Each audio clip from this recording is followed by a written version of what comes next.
Hi mga misis! Welcome sa brand new episode natin ng Chika sa Kusina. Eme!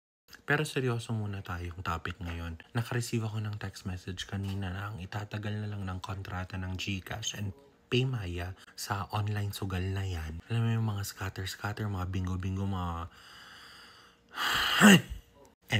hanggang na lang, August 16 if I'm not mistaken, so tomorrow. At very happy ako, very, very proud ako. Which sana sundin ng mga iba pang mga financial companies or financial institutions yung mga steps na ginawa ng GCash and Maya para maiwasan ng sugal.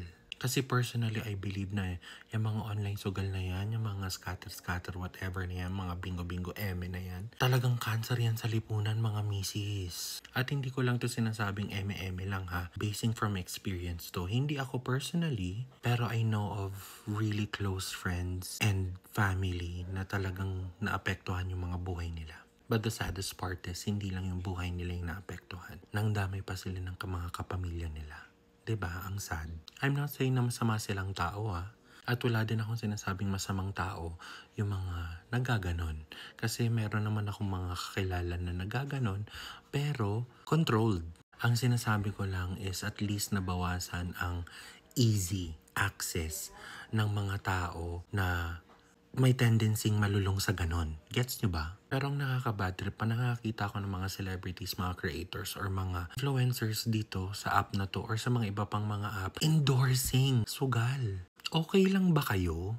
Sobrang hirap na hirap ba kayo at talagang tinanggap niyo yung perang ibinayad sa iyo? Oh, gets ko. Ang laking pera siguro ang binayad sa inyo para i-endorso sila. Pero knowing na ang dami niyo ng pera, ate, ang lakas makagahaman ang lakas makapatay gutom sa pera Kaya yung mga yan, automatic unfollow yan sa akin. Magalit na kayo sa akin, wala akong pakialam. Sana kayo din, wag na kayong nakikialam sa mga ganyan-ganyan.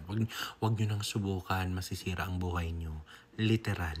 Walang joke-joke doon sa sinabi ko. Yun lang, bye.